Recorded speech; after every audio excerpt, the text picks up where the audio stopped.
Comme dans toutes les histoires humaines, il sera question ce soir de gentils et de méchants. On verra comment certains loups se déguisent en agneaux et comment un brave spécimen peut se transformer en cruel tortionnaire. La célèbre expérience de Milgram a montré que sous pression, chacun de nous peut devenir un bourreau et administrer des chocs électriques à une victime, même fictive. En quelle année est élue la... Cette cruauté, nous l'avons aussi testée, mais dans une version plus soft, avec un jeu dont le gage consistait à plonger la main dans de l'eau glacée. J'avais vraiment l'impression que ça lui faisait mal. Donc je sais, c'est pas gentil, mais j'ai pris beaucoup de plaisir. Ça vous gêne pas de passer pour une méchante? Pas du tout. On verra qu'il suffit d'endosser un uniforme pour être changé en tueur. La métamorphose est d'autant plus rapide lorsqu'il s'agit de Môme, un ancien enfant soldat en témoigne. Il y avait quelque chose qu'on nous disait tout le temps, c'était « qui tire le premier gagne ». Soit tu tires le premier, soit on te tire dessus. Il n'y a pas trop choix. Et on découvrira que la méchanceté, ça commence très très tôt.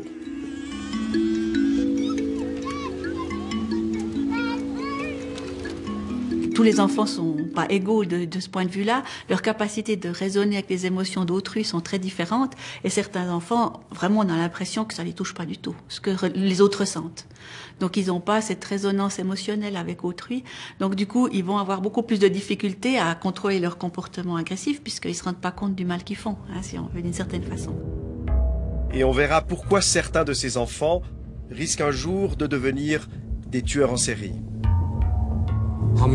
Combien de personnes avez-vous tué au total? En fait, j'en ai tué 87. Je ne peux pas vous dire où et comment, mais j'ai tué 87 personnes. Pour eux, tuer, mutiler, violer, démembrer un corps, ça représente, comme pour nous, de jeter un mouchoir en papier usagé.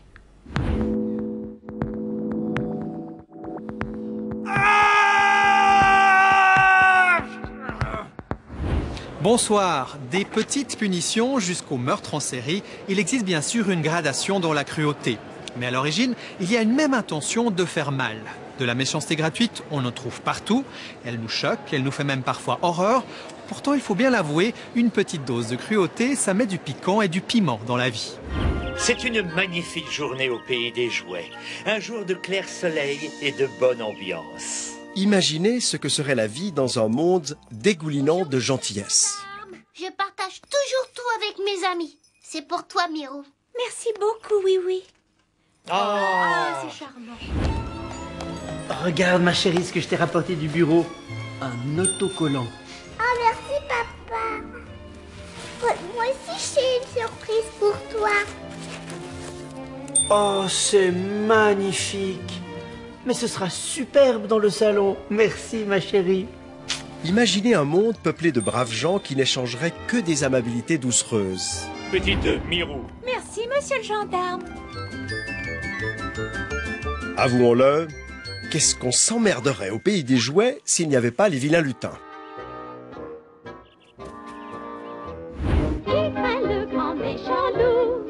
Et que la vie des trois petits cochons serait fade sans le grand méchant loup.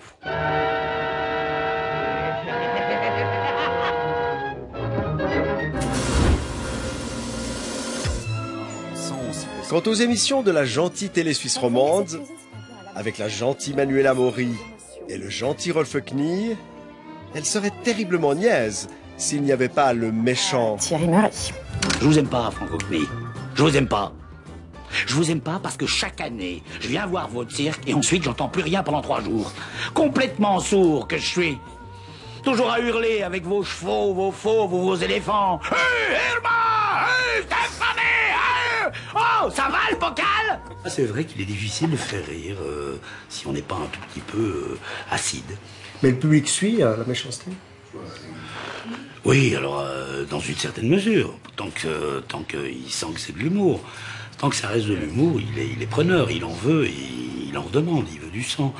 Je tape tous azimuts et puis et de plus en plus avec le temps sur tout le monde, avec beaucoup de plaisir.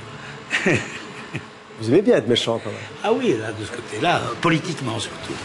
Vous êtes quand même le seul journal ouvertement populiste, démago, racoleur, un peu xénophobe. Enfin, juste ce qu'il faut, quoi, comme on l'aime, hein. Pourquoi est-ce que finalement il faut être méchant pour faire rire? À votre avis? Peut-être parce que les gens se reconnaissent, parce que l'être humain l'est quand même, foncièrement. Des gens très très gentils, vraiment que gentils, j'en connais très peu. Le fait est que si vous prenez aujourd'hui, par exemple, Bourvil et De Funès, qui était quand même un duo comique célèbre, eh ben Bourvil a passé un peu aux oubliettes. Il a laissé 2-3 traces qui nous font sourire, mais celui qui vraiment a laissé une marque et puis qu'on revoit avec plaisir, même dans les navets, c'est De Funès, c'est de l'humour de mauvaise humeur, c'est de l'humour méchant. Non! Enfin, essayez de comprendre, dites comme ça. La valise de la bonne, je demande au baron de me la faire rapporter au baron, comme ça, là. Mais quel baron? Écoutez, je vous répète que ma bonne épouse un baron, mais vous ne comprenez donc rien. Dans ce monde de méchants qui nous font rire, il reste heureusement quelques vrais gentils. Bonne journée, ma pupuce. Au revoir, papa, je t'aime. Moi aussi, je t'aime. Pourtant, dans certaines conditions particulières, même les plus aimables des êtres peuvent péter un câble. Eh, mais ça va pas ou bien, connard? Comme c'est une bonne femme, évidemment. Connasse! Tu as eu comment ton permis grâce à ta mini-jupe? Chien, quoi. Conne, quoi. Selon les conditions, tout peut changer. Et la recherche scientifique a démontré l'influence sur le comportement de certains facteurs bien précis. La couleur noire, l'augmentation de la température et la promiscuité. Autant de pressions extérieures qui font monter les tours.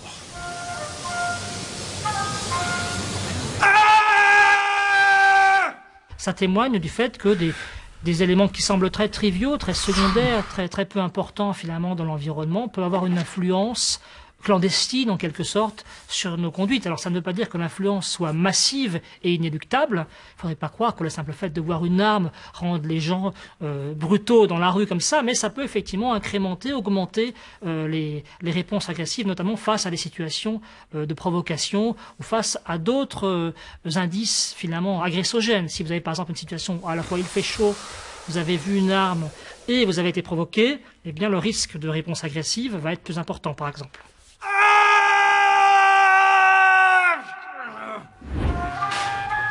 Autre situation agressogène qu'on a tous vécue, l'attente à la caisse d'un supermarché ou d'une cafétéria. Non, madame, on ne prend pas les cartes. Mais il manque encore 40 centimes, s'il vous plaît. Oh là là. Bon, excusez-moi, madame, il est 13h50, j'ai une réunion à 14h. Hein, vous êtes à la retraite, non? Hein, vous avez pas autre chose à foutre toute la journée que nous faire chier aux heures de pointe avec votre déambulateur et votre petite monnaie? Bon, on y va là, oui ou merde? Quoi? Un chercheur lausannois a analysé en laboratoire les réactions agressives que provoque l'agacement dû à l'attente. Sa méthode est la suivante. Un spécimen est installé tout seul dans un couloir, sans journal ni smartphone, face à un compteur qui lui indique le temps d'attente restant avant de passer à l'étape suivante. Au départ, le compteur affiche 5 minutes. Puis, comme ça arrive dans les bureaux de poste, il indique subitement 7 minutes.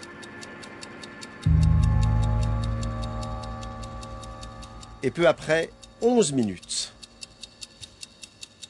L'attente s'éternise et ça commence à faire vraiment long. Après 13 minutes à glander, son tour est enfin arrivé. Mathilde se retrouve dans une petite salle où elle reçoit une consigne. Si elle appuie sur le gros bouton noir, elle peut allonger à sa guise le temps d'attente que va endurer le spécimen suivant.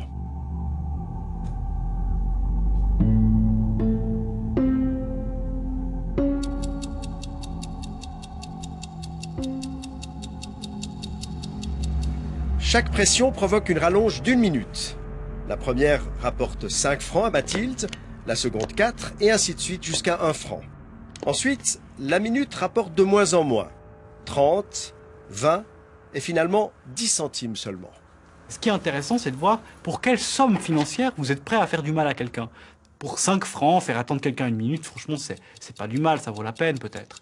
Mais pour 10 centimes, franchement, je trouve vraiment étonnant que quelqu'un va faire attendre, après avoir elle-même subi, parce qu'elle vient de subir la chose. Donc elle sait que d'attendre sans rien faire, avec aucun accès à rien, pendant 13 minutes, c'est quand même long, c'est quand même pas agréable. Est-ce que pour 10 centimes de plus, vous êtes prêt à faire attendre 1 minute de plus? Je crois pas. Mais finalement, si c'est l'autre personne qui doit subir, ça peut être un peu moins grave. Le résultat final est étonnant. 76% des spécimens qui ont dû patienter 11 minutes et plus n'hésitent pas à appuyer de nombreuses fois sur le bouton pour faire attendre un max le spécimen suivant. Je me suis dit, bon, déjà qu'on m'avait fait attendre, donc c'était une petite vengeance, même si la personne derrière moi était sans doute pas celle qui m'avait fait attendre. Puis ensuite, je me suis dit que la personne derrière moi allait faire probablement la même chose. Donc, voilà.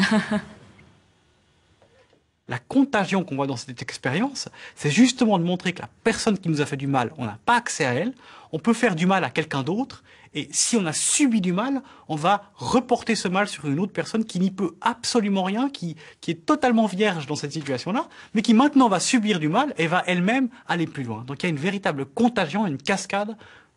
Une personne qui fait du mal passe à la suivante, qui passe à la suivante, qui passe à la suivante. Reste à savoir si la contagion du mal vient aussi des écrans. Il y a longtemps que la question est controversée et des chercheurs de l'université de Grenoble ont voulu en avoir le cœur net. Ils ont demandé à un groupe de spécimens de jouer à un jeu de course automobile stressant mais non violent. Et à un autre groupe de participer à un jeu de combat hyper violent. Chaque session quotidienne a duré 20 minutes pendant 3 jours consécutifs. Après quoi, les spécimens devaient envoyer des chocs sonores à une personne fictive, supposée être dans une autre pièce. Résultat, ceux qui avaient fait le jeu de voiture ont administré des chocs sonores modérés. Alors que ceux qui s'étaient glissés dans la peau d'un guerrier n'ont pas lésiné sur les décibels.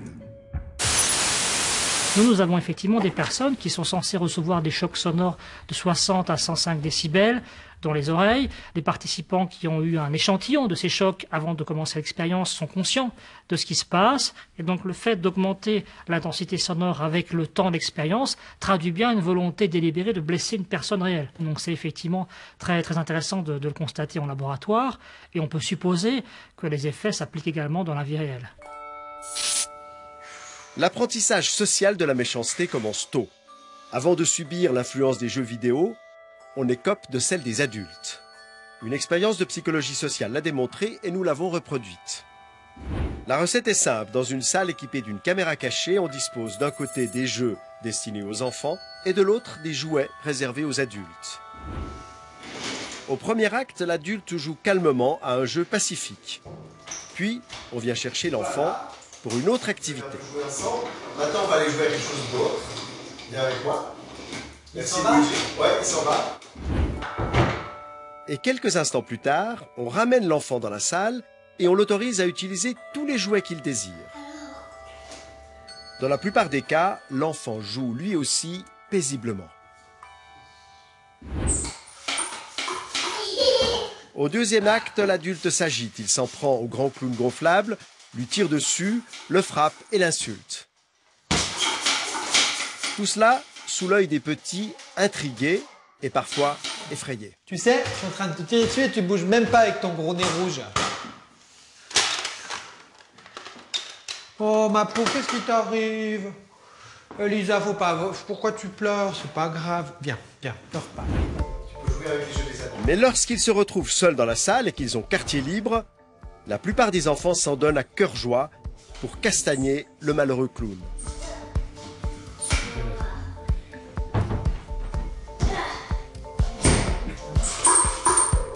même les petites filles se lâchent, les faits et gestes de l'adulte sont scrupuleusement répétés.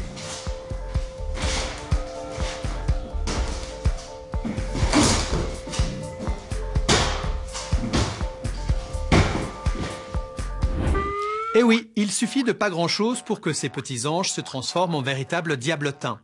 Mais nous les adultes, on n'a pas de quoi faire les malins. Lorsqu'on est sous pression ou qu'on se trouve dans une position de pouvoir, chacun de nous peut se montrer singulièrement cruel. Voyons ce qui se passe quand on demande à des spécimens de devenir examinateurs dans un jeu de questions-réponses face à des candidats qui sont en réalité des comédiens. Quelle est la date de l'indépendance du Groenland? Lorsque le candidat donne une mauvaise réponse, il est puni et doit plonger la main dans un bac d'eau glacée. Point culminant de la Suisse. Le Cervin. Non. Une punition qui peut être plus ou moins douloureuse selon la durée que fixe l'examinateur en appuyant sur son bouton rouge. Oui, c'est une punition dans le sens où il a répondu faux. Mais je voyais pas un malin plaisir à rester appuyé dessus.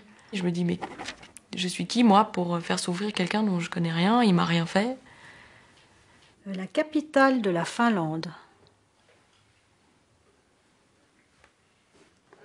Oslo. Enfin, personnellement, je suis pas sensible à l'eau froide, donc. Mais bon, il avait l'air de faire la grimace. Et ça vous impressionnait? Ça vous influençait de le voir faire la grimace? Non. Non. C'est pas. Disons que c'était pas. Pour moi, c'était pas un supplice. Mais vous éprouviez un peu de compassion pour lui?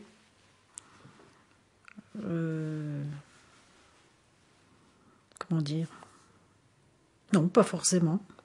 Bon, c'était pas quelque chose de. Enfin, je sais pas. Je l'ai pas fait moi-même, donc il me semblait ça plutôt rigolo. Il me semble pas l'avoir fait très longtemps. J'aurais peut-être pu prolonger la torture. Surface de la Suisse. À peu près 40 000 km². Faux. Oui, parce que je suis gentille aujourd'hui. Date de l'indépendance du Groenland. Aucune idée. Eh bien, en fait, j'ai adoré le faire souffrir. Parce qu'il est venu vers moi, il m'a dit qu'il avait eu mal, que c'était très froid. Et bien, finalement, ça m'a bien plu. Et puis, en plus, comme c'est quelque chose que personnellement je déteste, parce que j'évite les endroits froids, je n'aime pas, par exemple, les piscines ou la neige ou des choses comme ça. Donc oui, non, mais franchement, j'ai pris beaucoup de plaisir. Ça m'a beaucoup amusé parce que chaque fois qu'il retirait la main, j'avais vraiment l'impression que ça lui faisait mal. Donc je sais, c'est pas gentil, mais j'ai pris beaucoup de plaisir. Ça vous gêne pas de passer pour une méchante? Pas du tout. Mais que se passe-t-il lorsque d'autres spécimens enfilent une combinaison, qu'ils mettent un masque et se trouvent dans l'anonymat absolu face à leurs victimes? Quelle est la capitale de la Finlande? Oslo. Vous avez dormi pendant les cours de géographie? Peut-être. Je ne vais pas être méchante aujourd'hui. Au début, les gentils restent gentils. Mais avec le temps, certaines se laissent aller à plus de sévérité. Ça sera peut-être plus simple d'être méchante quand je suis masquée. Parce que vous avez une position de supériorité par rapport à votre victime. Donc je peux plus facilement jouer la méchante parce qu'il ne va pas me reconnaître après. Alors un petit gage supplémentaire. On replonge la main dans l'eau. Je pense que j'aurais pas réagi de la même manière si je n'avais pas été masquée.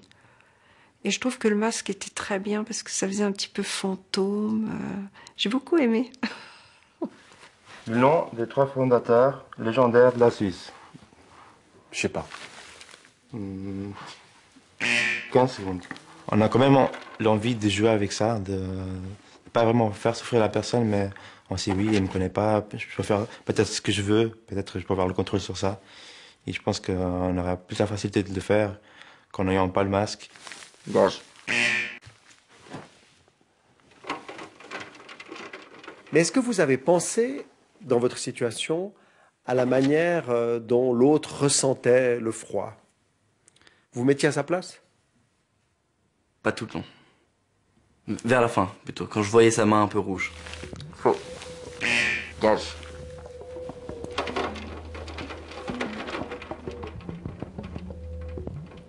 Est-ce que le fait que vous étiez anonyme, avec un masque, vous pensez que ça vous a aidé à être un peu plus sévère que si vous aviez été à visage découvert? Oui. Faux. Gage. Si j'aurais été à visage découvert, j'aurais laissé 3-4 secondes pour jouer le jeu. Mais pas autant. L'anonymat favorise donc la méchanceté. En 1969, le psychologue Zimbardo a démontré que lors d'un test, ces étudiants administraient des chocs électriques beaucoup plus longs quand ils étaient déguisés et masqués. Aujourd'hui, le comble de l'anonymat est atteint grâce au web. N'importe quel hacker en herbe peut tranquillement créer un site qui sera voué au dénigrement d'un autre ado. Tout se passe incognito.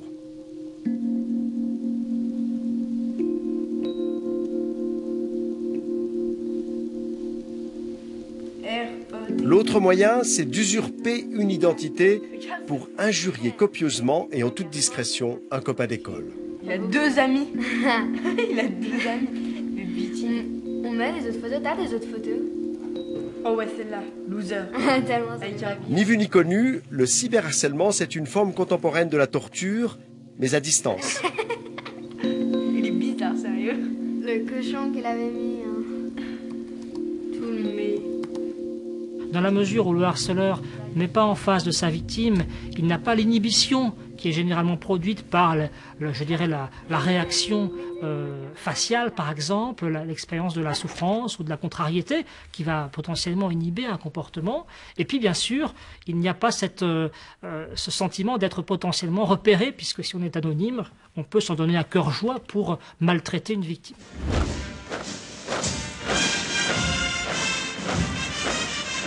Comme le web, l'uniforme garantit l'anonymat et facilite le passage à l'acte. C'est le principe de base de toutes les armées du monde, mais ça fonctionne particulièrement bien avec les enfants. Lorsqu'ils sont embrigadés de gré ou de force, qu'ils sont coupés de leur famille, ils sont totalement vulnérables et facilement transformables en guerriers.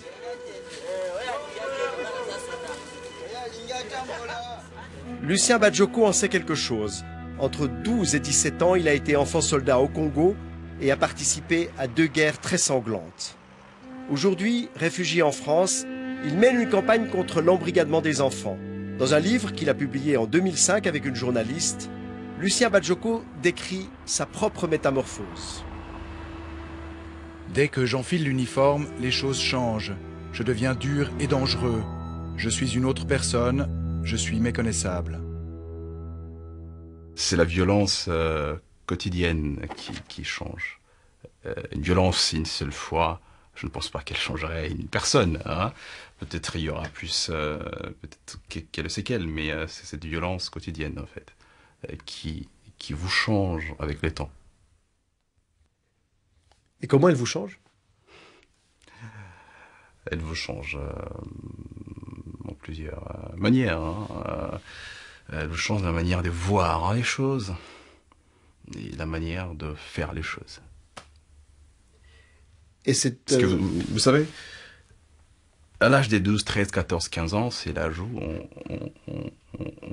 on cherche des repères. C'est l'âge où on est en pleine construction, en fait. Et vous prendrez ce qu'on vous montre. Vous ne pouvez pas prendre ce qu'on ne vous montre pas.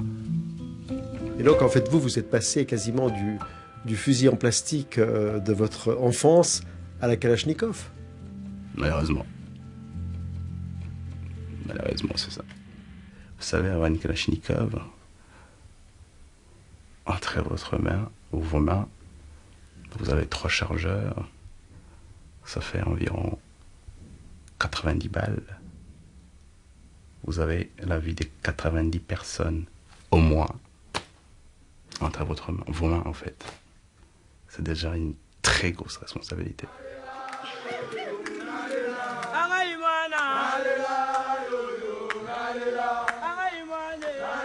Allez, bêta. 1, 2, bêta. La guerre, c'est la guerre. Soit vous vivez, soit vous mourrez. Et donc, il y avait quelque chose qu'on nous disait tout le temps, c'était qui tire le premier gagne. Soit tu tires le premier, soit on te tire dessus. Il n'y a pas trop choix.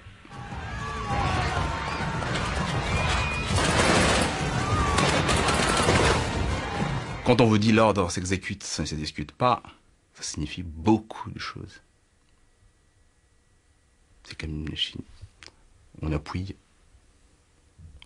télécommande, on appuie, ça exécute. C'est qu'on veut. Devenus des petits robots, les enfants soldats perdent tout sentiment. Lucien Bajoko l'a raconté dans son livre.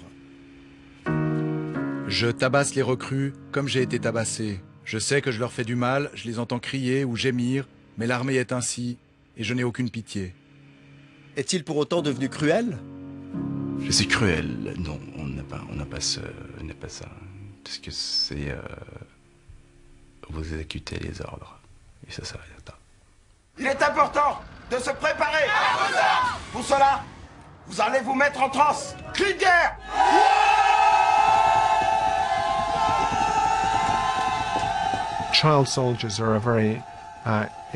Les enfants soldats sont un cas révélateur et important parce qu'il s'agit d'enfants qui sont placés dans des conditions extrêmes, contraints de devoir blesser les autres et obéir aux ordres peut-être par peur. De telle sorte que le développement de leur empathie est interrompu, alors que normalement ce processus dure jusqu'à la fin de l'adolescence.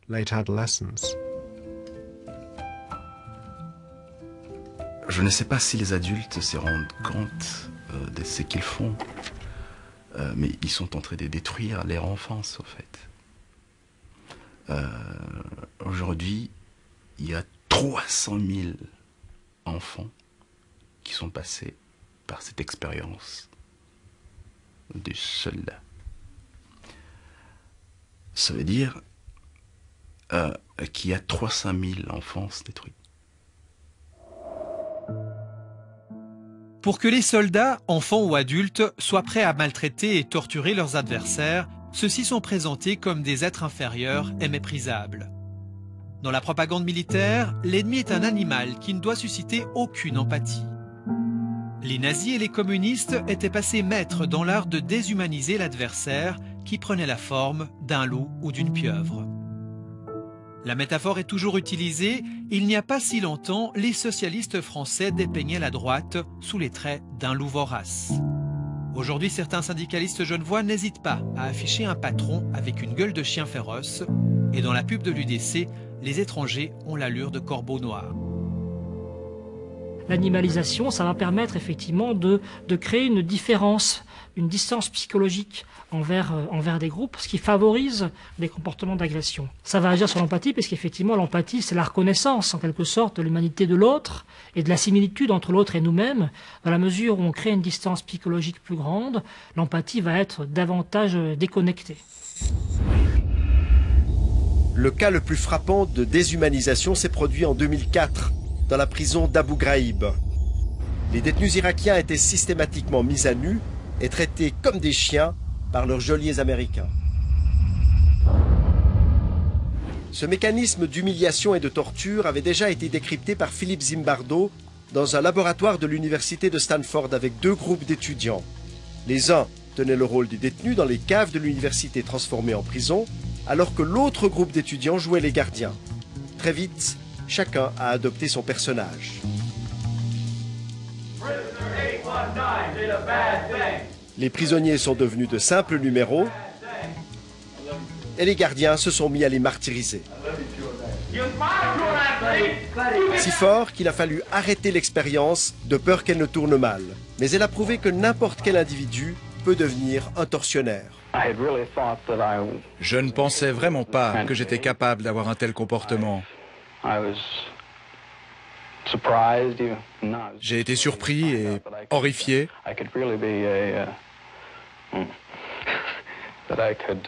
Horrifié de voir que je pouvais agir d'une façon que je n'aurais jamais imaginée, même dans un rêve. Quand votre job, c'est de surveiller des gens, vous n'êtes plus la même personne que lorsque vous êtes en civil dans un rôle différent. Vous devenez vraiment une autre personne dès que vous portez les pantalons kaki, les lunettes noires et la matraque. En 1960, l'expérience de Milgram avait fait la même démonstration. Sous prétexte d'une étude scientifique, un spécimen devait interroger une personne fictive dont il n'entendait que la voix préenregistrée. En cas de mauvaise réponse, il devait lui administrer des électrochocs de plus en plus forts qui étaient censés être mortels. Wrong. Answer is neck. 300 volts. I absolutely refuse to answer anymore. Get me out of here. You can't hold me here. Get me out. Get me out of here. 450 volts. That's it. Now continue using the last switch on the board, please. The 450 switch for each wrong answer. Continue, please. I'm not getting no answer. Please continue. The next word is white. But you think you should look in on him, please? Not once we've started the But experiment. what if something's happened to the man had an attack or something there? The experiment requires that we continue. Go on, please. Don't the man's health mean anything? Whether the learner likes it or not, we But must... he might be dead in there. I mean, some people can't take the shock, sir. Please I continue. don't tend to be rude, but I mean, I think you should look in on him. Whether I mean, all you gotta do is look at the door. If I don't get no answer, no noise, something I think has happened to the gentleman in there, sir. We must continue. Go on, please. You're gonna keep giving him what, 450 volts every shot now? That's correct. Continue. The next word is white. White, cloud, horse, rock. Plus de 60% des spécimens observés par Milgram se sont soumis aux ordres et sont allés jusqu'au bout, jusqu'à l'électrochoc de 450 volts. 450 volts. Dans l'étude de Milgram, il y a une proportion importante également de sujets qui ne se soumettent pas. Et donc c'est intéressant de chercher à comprendre pourquoi, quelles ont été les variables qui ont été impliquées. Lorsque l'expérience de Milgram a été reproduite à la télévision par Christophe Nick, seuls 20% des participants ont refusé de se soumettre. Pour connaître les motivations des uns et des autres, le professeur Begg les a interrogés. Ces personnes étaient recontactées donc 3 mois après et répondaient à un questionnaire téléphonique. On demandait également à leurs proches de répondre à ce questionnaire en décrivant leur conjoint, et on a cherché à prédire à partir de ces mesures de personnalité qui allait se soumettre et qui au contraire allait se rebeller. Et on a trouvé effectivement que le fait par exemple d'être une personne marquée par l'amabilité était un facteur prédictif de la soumission à l'autorité. Le fait d'être une personne marquée par un caractère consciencieux et méthodique était un facteur prédictif de la soumission à l'autorité. Je suis bête et discipliné, j'ai voulu venir donc j'assume, donc effectivement je suis ce qu'on me dit. J'étais là pour ça donc je l'ai fait. On a également montré que chez les femmes notamment, la position politique et le fait d'avoir participé dans le passé à des grèves, des manifestations, prédisaient la rébellion face à la situation expérimentale. Donc encore une fois, des facteurs individuels, propres, peuvent également influencer le comportement dans des situations où pourtant la pression contextuelle est très prégnante. Qu'en pense le public? Je vais vous remercier.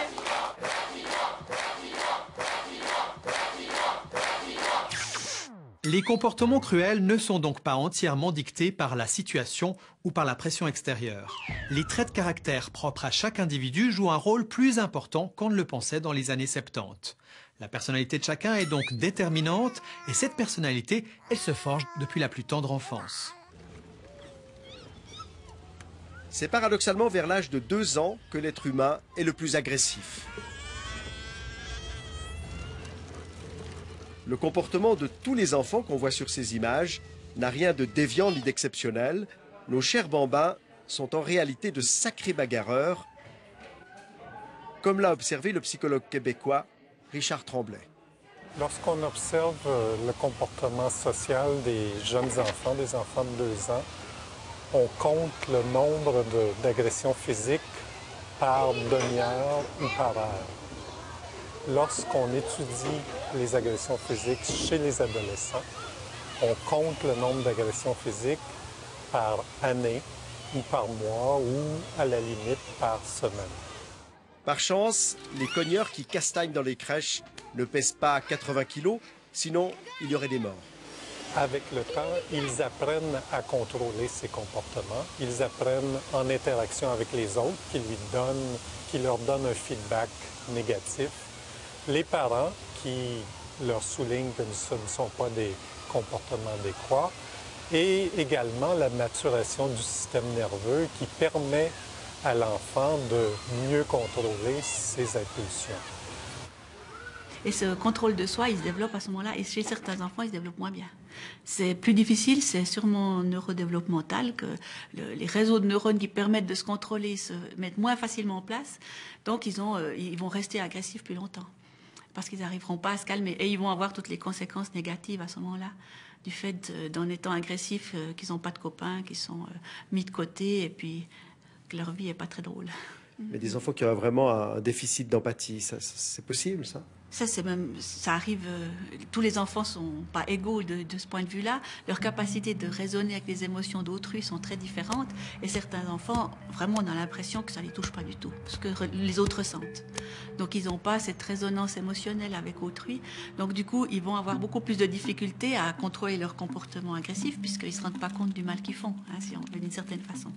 Donc, moins on a d'empathie, plus on risque de rester agressif. Arrête! Arrête!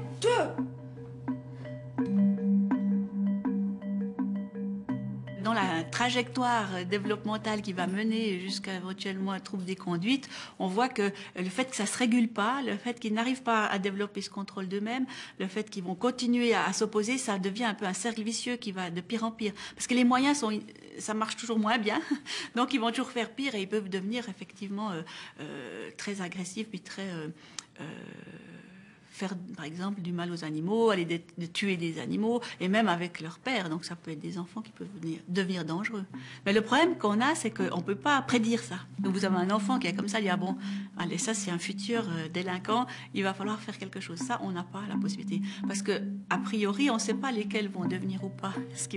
Donc, si on les soutient, si on les accompagne, si on essaie de développer leurs compétences sociales, ça va prévenir ces troubles.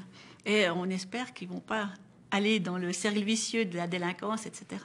Par contre, ce qu'on constate quand même, c'est que les jeunes ou les adolescents qui ont vraiment encore des gros troubles de ce type-là, si on va regarder, ils les avaient déjà quand ils étaient petits.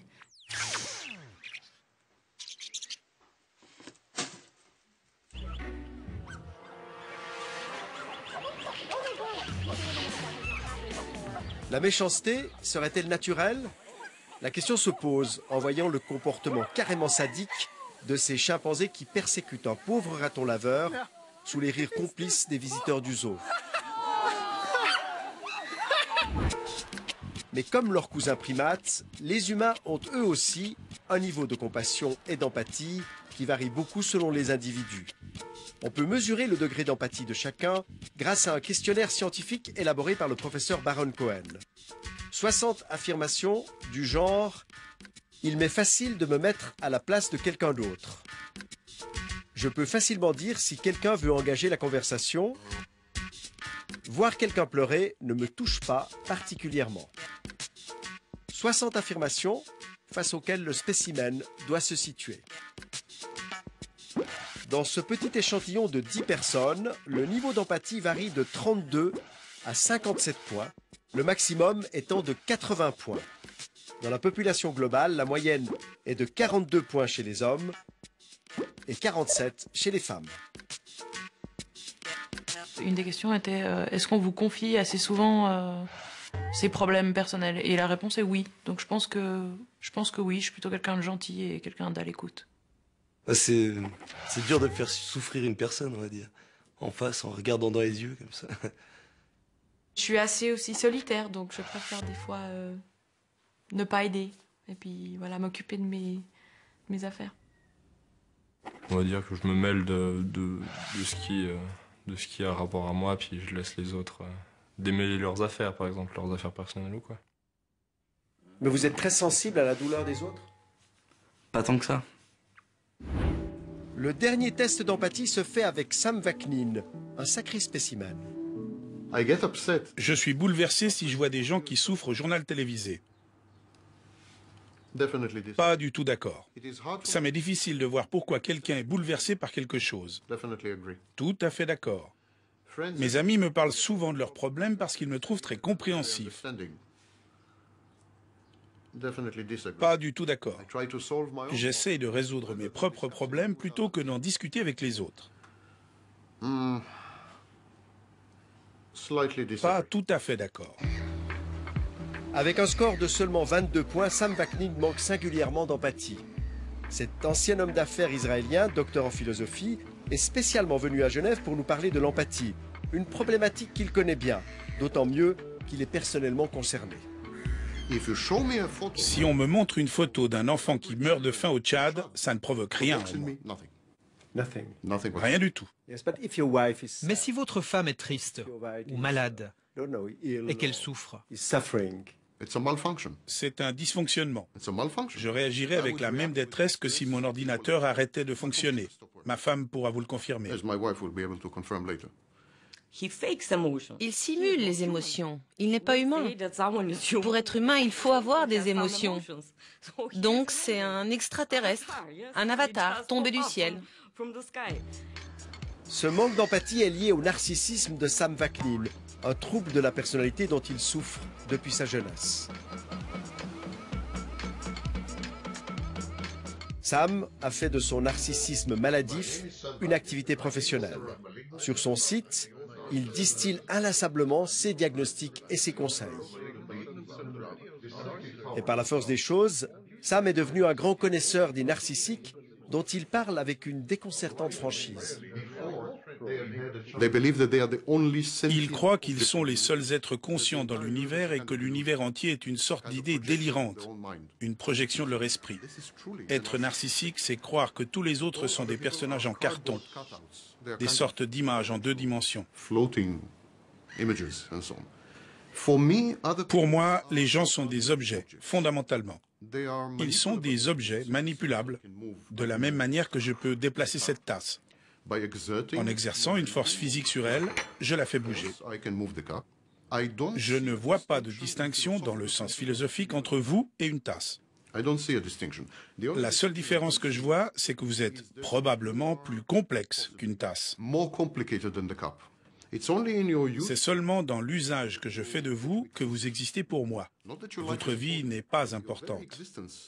Pour moi, votre existence est fonction de ce que vous pourrez apporter à mon narcissisme. On dit que les narcissiques recherchent de l'adulation. Ce n'est pas du tout vrai. Ils recherchent l'attention. Si je peux obtenir de l'attention positive, c'est merveilleux. Mais si vous ne pouvez pas m'admirer ou m'aduler, alors craignez-moi, haïssez-moi, méprisez-moi, pourvu que vous parliez de moi. Dans son livre intitulé « Le maléfique amour de soi », Sam Vaknin fait le lien entre narcissisme et psychopathie. Il sait de quoi il parle, lui qui a fait de la prison pour criminalité économique. Je suis un narcissique psychopathe dans le sens que mon manque d'empathie est extrême. J'ai des fortes tendances criminelles que je réfrène avec beaucoup d'efforts. C'est parce que je manque d'empathie que j'ai des tendances sadiques. J'ai du plaisir, pas toujours et pas dans les formes extrêmes. Mais j'ai du plaisir à faire du mal. Quand je fais souffrir les autres, j'ai des moments de plaisir intenses.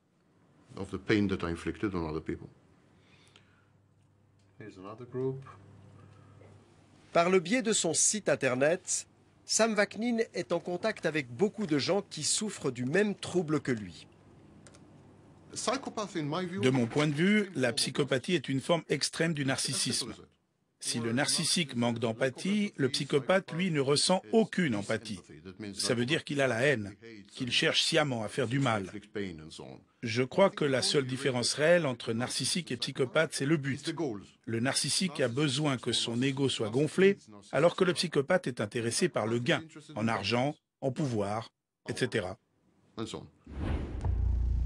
Si les narcissiques et les psychopathes manquent totalement d'empathie, ils ont tous les deux une grande capacité à se mettre dans la peau des autres.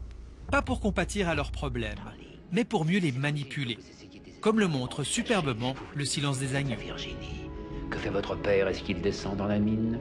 Est-ce qu'il empeste le charbon?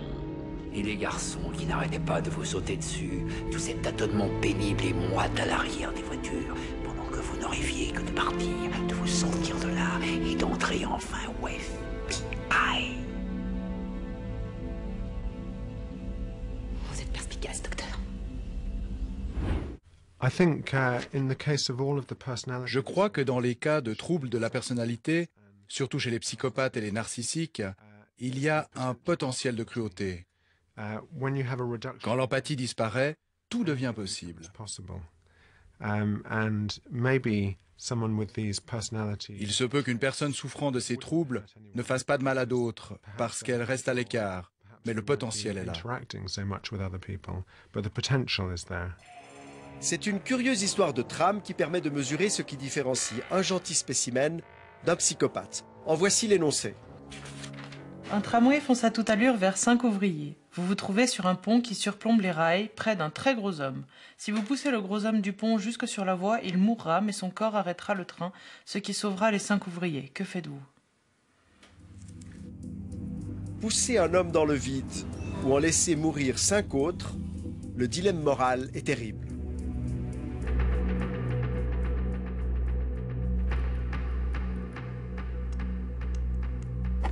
Difficile, hein. Là, je le pousse pas. J'ai pas l'intention de tuer quelqu'un.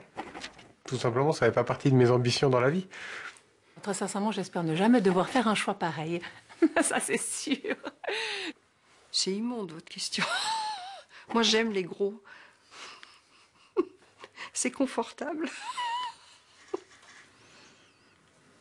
Voilà, donc je vais pousser le gros homme.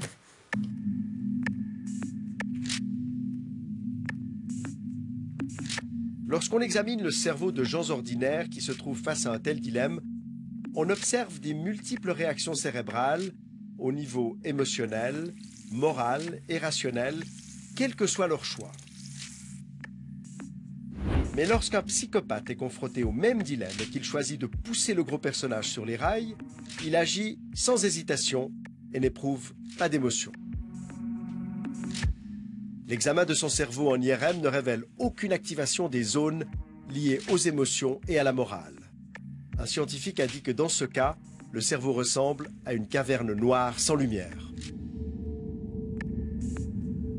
Cette absence d'émotion atteint son paroxysme chez les tueurs en série, dont on a un exemple tristement célèbre en Suisse romande. Le sadique de Romont, un homme au doux visage, qui a une dizaine d'assassinats sur la conscience.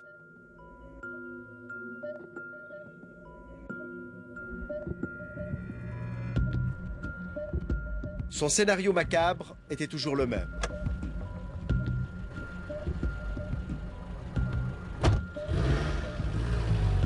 Le sadique débusquait un jeune autostoppeur et l'emmenait à l'écart pour le torturer et l'assassiner. Finalement arrêté, le tueur en série est condamné à la prison à vie. Et dans la seule interview qu'il ait jamais accordée, il avoue qu'il n'a pas changé. Si on n'a pas d'aide, c'est comme si vous enfermez un chien pendant 2 ans dans une cage parce qu'il a fait quelque chose de mal, puis vous le relâchez, il recommencera parce qu'il ne sait pas pourquoi il est enfermé dans la cage. Bon, on sait pourquoi on est enfermé, nous. Si on demande de l'aide, des psychiatres, quelqu'un pour nous aider, c'est justement pour ne pas avoir ce problème en sortant. De toute façon, il ne sortira jamais. Après 25 ans de prison, les experts l'ont déclaré incurable, comme le sont beaucoup de tueurs en série. Le sadique de Romont correspond au profil type du tueur en série psychopathe. C'est un mâle, blanc, impulsif, calculateur, sans scrupules ni remords. Les tueurs en série ne sont pas des malades mentaux, mais sont atteints d'un trouble du comportement. D'une intelligence au-dessus de la moyenne, ils sont souvent charismatiques, comme le très charmant Ted Bundy. Il a assassiné de sang-froid plus d'une trentaine de jeunes femmes et il disait pouvoir facilement repérer ses proies dans la rue d'après leur démarche. Son aveu a inspiré une scientifique qui a observé le comportement de 2 groupes. Des jeunes spécimens dont elle avait détecté des tendances psychopathes et d'autres sans trait particulier. Elle leur a montré des femmes qui marchaient dans un couloir et dont les spécimens devaient évaluer le degré de vulnérabilité uniquement d'après leur démarche.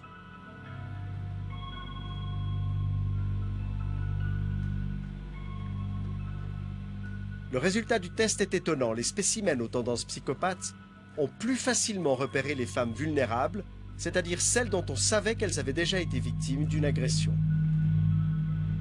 Une preuve que les tueurs en série ont du flair pour identifier leur proie dans la foule. Mais l'inverse est également valable. Il semble que les psychopathes soient eux aussi repérables. Des chercheurs américains ont réalisé 2 photomontages en mélangeant les visages de 75 hommes à tendance psychopathe et de 75 hommes normaux. Alors lequel des deux est psychopathe? C'est celui de gauche, qui a d'ailleurs été identifié par une majorité de personnes interrogées. Et que penser de ce jeune homme au visage de chérubin? Eh bien, que c'est un ange de la mort. Lorsqu'il était infirmier dans plusieurs hôpitaux américains, Donald Harvey a tué de sang-froid et sans raison apparente des dizaines de patients. Le plus souvent, il leur injectait du poison directement dans les veines ou par l'intermédiaire d'une perfusion. En plus de ces malades, Donald Harvey a aussi assassiné son amant et plusieurs de ses proches qui le dérangeaient. Au total, tant de victimes qu'il ne s'en rappelle plus exactement le nombre. Combien de personnes avez-vous tué au total? J'ai été condamné pour 27 ou 29 meurtres. Les chefs d'accusation étaient... Je ne pense pas qu'il veut savoir le nombre de tes condamnations. Mais combien de personnes tu penses vraiment avoir tué? En fait, j'en ai tué 87. Je ne peux pas vous dire où et comment, mais j'ai tué 87 personnes. Sa première victime, Donald Harvey, l'a étouffée avec un oreiller sous prétexte qu'elle avait uriné à côté du vase de nuit. Mais par la suite, le tueur a perfectionné ses méthodes jusqu'à devenir un expert dans l'usage comparatif des poisons.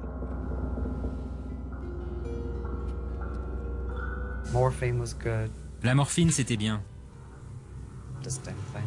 Elle était toujours disponible et facile à manier. La strychnine aussi.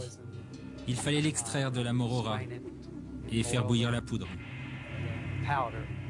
Ensuite, il suffisait d'en mettre dans des desserts, des boissons.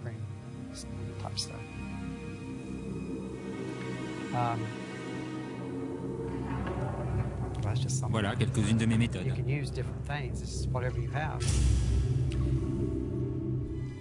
C'est un peu comme si j'étais libre et enfermé à la fois. Je ne peux le décrire que comme ça. Quand je rentrais dans cet état, rien ne pouvait m'arrêter, j'étais en transe. Je le sentais, tous mes sens étaient éveillés. C'est le genre de choses difficiles à expliquer. Ça n'a rien à voir avec un état psychologique normal. Dans ces moments-là, j'étais quelqu'un d'autre. J'étais une autre personne. Quand je tuais les patients, j'étais quelqu'un de différent. C'était moi le chef, j'étais le seul à décider. Je faisais ce que j'avais à faire. Vous vous êtes senti coupable? Pour ceux que je connaissais personnellement, je me suis senti coupable. Mais pour vous, je n'aurais aucun sentiment de culpabilité. Vous êtes juste un visage que j'ai rencontré il y a 2 heures. Pour mon avocat, ce serait différent. Je le connais depuis 19 ans.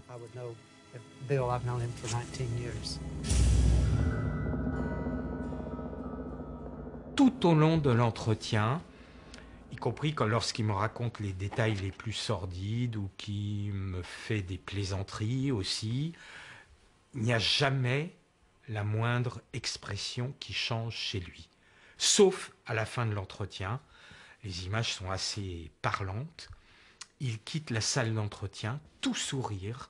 Il est véritablement épanoui de m'avoir raconté ses crimes, de m'avoir montré sa toute-puissance et de l'avoir montré, en quelque sorte, au visage de la planète entière.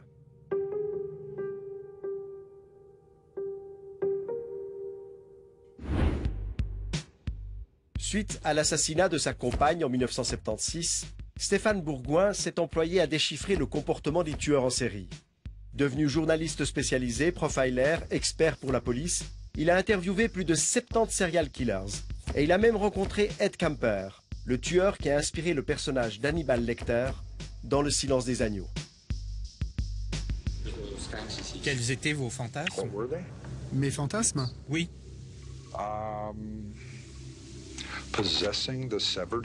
Mon fantasme, c'était de posséder des têtes coupées de femmes.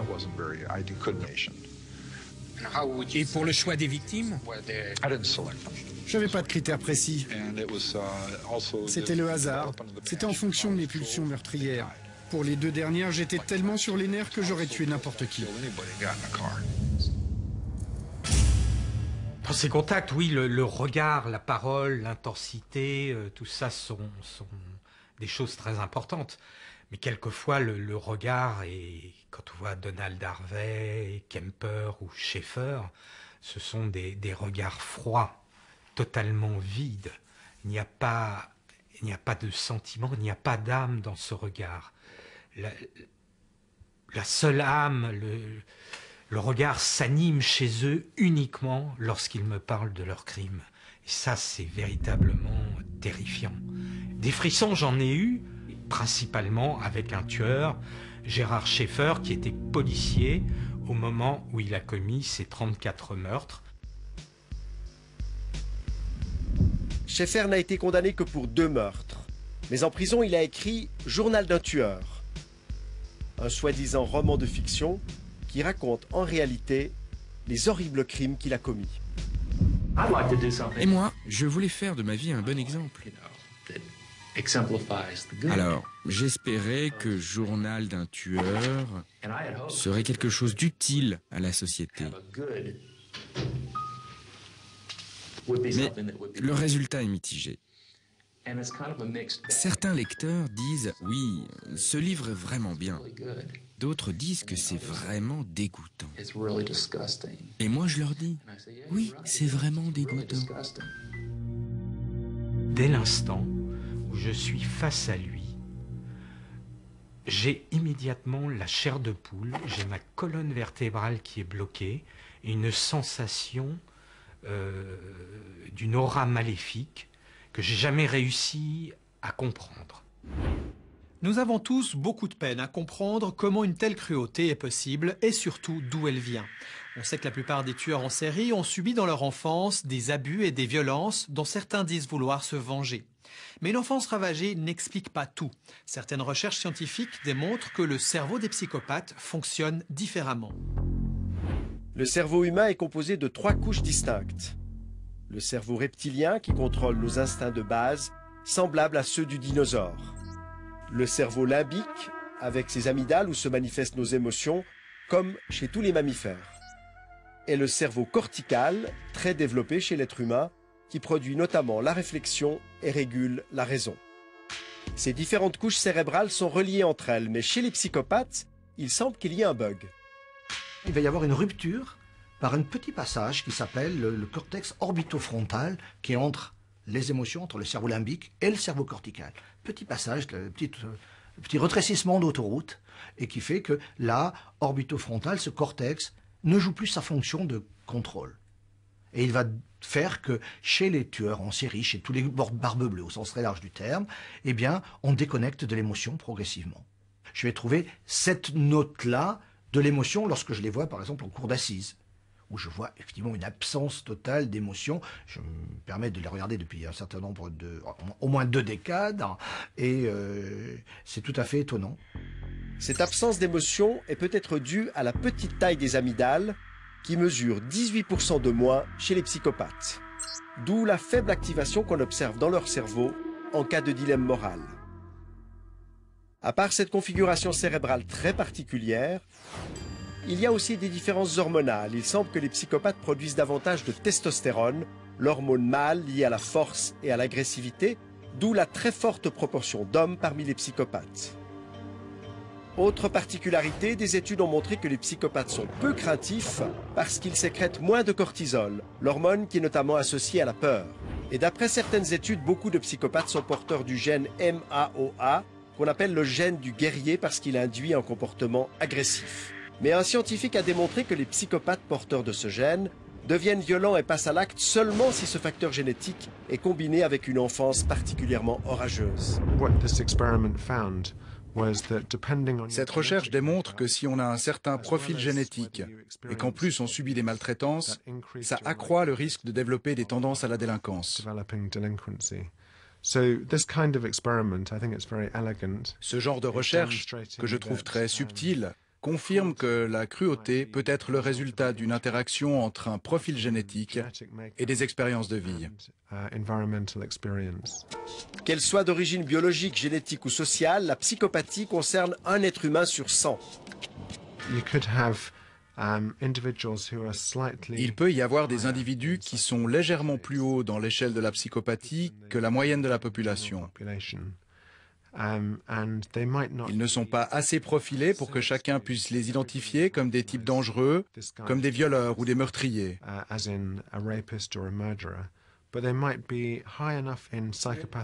Mais ces individus sont suffisamment psychopathes pour être manipulateurs et totalement égoïstes dans leur comportement de tous les jours, par exemple au travail. Qu'est-ce que vous voulez que j'y fasse? Je ne fais pas dans l'humanitaire, mon vieux. Bon, eh ben, vendez.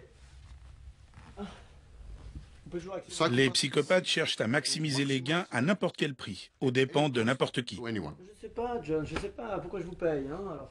Certains deviennent de grands patrons, des politiciens, des gens célèbres dans les médias, le show business, des psychiatres, des prêtres, des policiers, des juges, n'importe qui ayant de l'autorité et une capacité d'exercer du pouvoir ou de faire de l'argent. Voilà, monsieur le directeur. Bon. Alors si je vous ai bien compris, A, on accepte de nouvelles négociations avec les syndicats et notre marge baisse par rapport à 2012. Ou B, on délocalise au Bangladesh, on perd 200 emplois et on gagne une marge de 20%.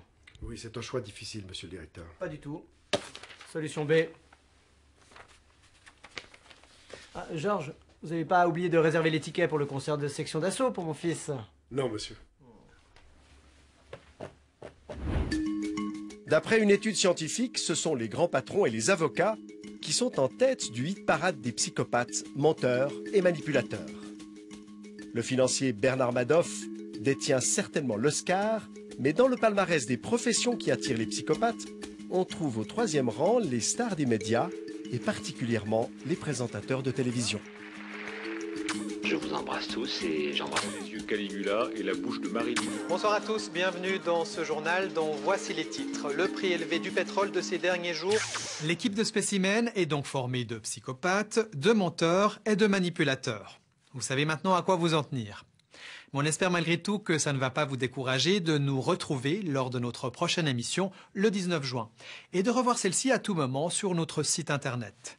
Si vous voulez nous donner votre avis, nous sommes également présents sur les réseaux sociaux. Merci de votre fidélité, à bientôt.